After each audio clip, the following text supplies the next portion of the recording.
राज्यात वाढत्या उन्हाच्या झळांनी नागरिक अक्षरशः हैराण झालेत. तापमानाचा पारा दिवसेंदिवस चढत असताना उकाड्यापासून दिलासा मिळवण्यासाठी आता लहानांपासून मोठ्यांपर्यंत सर्वांचाच मोर्चा जलतरण तलावांकडे वळताना दिसतोय. ही तुम्ही चित्र पाहता आहेत ती आहेत मुलुंड पूर्वेतील नीलमनगर येथील स्विमिंग पूलची. सकाळ होताच येथे मुलांचा जल्लोष आणि नागरिकांची मोठी गर्दी पाहायला मिळते. शाळांना सुट्ट्या लागल्याने अनेक पालक आपल्या मुलांना स्विमिंग शिकवण्यासाठी येथे घेऊन येतात.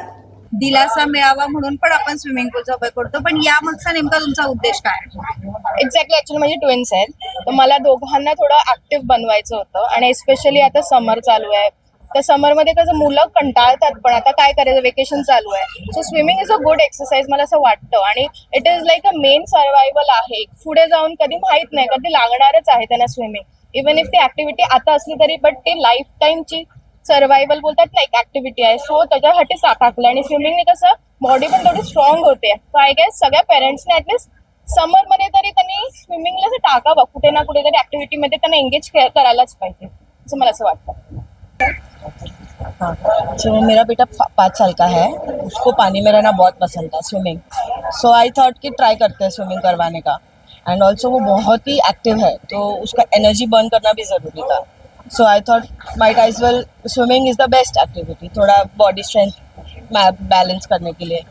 मेरे घर से सबसे नज़दीक, सबसे क्लीन ये जगह मुझे लगा मेरे बच्चे के लिए. जब आके चेक किया तो पानी से लेकर एवरीथिंग, हाइजीन, अंदर जाने से पहले पैर क्लीन करना, छोटी छोटी बातों का ध्यान रखना, तो ये सब मुझे काफ़ी मैंने नोटिस किया और मुझे अच्छा लगा.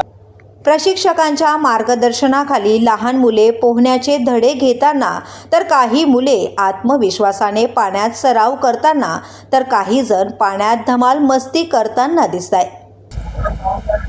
सर, एकीकडे खूप उन्हाळा वाढतोय आणि दुसरीकडे स्विमिंगचा पर्याय लोकांकडून निवडला जातोय, तर स्विमिंगच का निवडलं पाहिजे? कारण उन्हाळ्यामध्ये खूप गरम तर होत आहे, तर जास्त करून क्राऊड आपल्याकडे वाढतोय उन्हाळ्यामध्ये. कारण पावसाळ्यामध्ये, थंडीमध्ये खूप क्राऊड कमी असतो. कशा पद्धतीने ट्रेनिंग दिली जाते मुलांना? म्हणजे आम्ही पहिले बेसिक करतो, त्याच्यानंतर मग ॲडव्हान्स ट्रेनिंग देतो.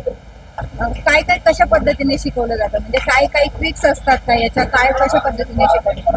म्हणजे पहिले बेसिक देतो आम्ही, नंतर 2 मंथ बेसिक, आणि त्याच्यानंतर आम्ही ॲडव्हान्स कोचिंग देतो. त्याच्यानंतर free style, breast stroke, back, butterfly असं स्ट्रोक आम्ही शिकवतो. अच्छा. आणि या प्रत्येकाच्या काही दिवसांचा स्टेप्स असतात का? म्हणजे बेसिकवाले असतं त्यांना 4 डे आम्ही किकिंग करायला होतो, नंतर 4 डे बोर्डवरती, आणि त्याच्यानंतर हँड्स मूव्ह करायला होतो. सर, साधारणतः किती वाजता आपल्या स्विमिंगच्या बॅचेस सुरू होतात आणि प्रतिसाद कसा आहे? 6ला होतात चालू.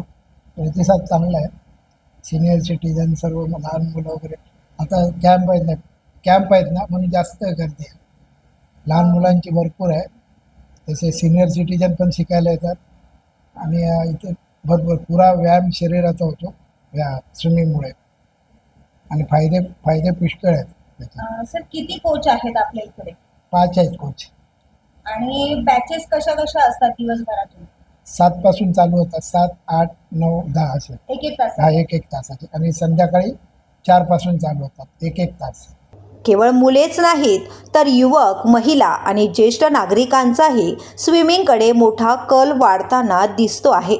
फिटनेस, आरोग्य आणि उन्हापासून बचाव या तिन्ही गोष्टींसाठी नागरिक आता पोहण्याला प्राधान्य देत आहेत. माझं नाव श्रीहान अनिश देशपांडे आहे. मी नीलमनगर स्विमिंग पूलला जेव्हा मी 4 वर्षाचा होतो तेव्हापासून येतोय. आता मी 12 आहे, म्हणजे 8 वर्षांपासून येतोय. स्टार्टिंगपासून राकेश सरांनीच मला शिकवलं आहे. खूप चांगले शिकवतात. म्हणजे सगळे स्ट्रोक्स मला येतात आणि ते सगळे राकेश सरांनीच शिकवले. म्हणजे आता ओव्हरऑल एक्सपिरियन्स मस्तच आहे. एन्जॉय करतोस का तू स्विमिंग करताना? हो, खूप एन्जॉय करतो. किती तास देतो तू दिवस म्हणजे रोज आता मी 9 ते 10च्या बॅचला 1 तास देतो. आणि कधी कधी इव्हेंट्स असतात तर कधी कधी मिस करतो. आणि स्कूल टायमिंग मध्ये याला कसा वेळ देतोस? स्कूल टायमिंग मध्ये जेव्हा क्लासेस नसतात तेव्हा मी 5 to 6 येतो. आणि आता मे महिन्याची सुट्टी आहे म्हणून मी रोज 9 to 10 येतो. साधारणतः एका बॅचला किती मुलं असतात? साधारणतः लाईक एका बॅचला तर 50-60-70 तर मुलं असतीलच, कारण अर्धे तर म्हणजे मोस्ट ऑफ देम तर बेसिक कॉलेज असतात आणि काही काही ॲडव्हान्सवाले पण असतात. त्यामुळे मुलुंड पूर्वेतील नीलमनगर येथील हा स्विमिंग पूल सकाळपासूनच गर्दीने फुललेला पाहायला मिळतोय. मोबाईल आणि टी व्हीपासून दूर राहून मुलांनी एखादी शारीरिक कला शिकावी यासाठी पालकांचाही मोठा प्रतिसाद मिळताना दिसतोय. त्यामुळे यंदाच्या उन्हाळ्यात नीलमनगरचा हा स्विमिंग पूल नागरिकांसाठी थंडाव्याचा आणि आनंदाचा असं खास ठिकाण बनलंय. व्हिडिओ जर्नालिस्ट विशाल चव्हाणसह विद्या अमृतकार, शहर मुंबई. व्हिडिओ आवडला असेल तर लाईक करा, शेअर करा आणि आमच्या चॅनलला सबस्क्राईब करा. बेल आयकॉन दाबायला विसरू नका.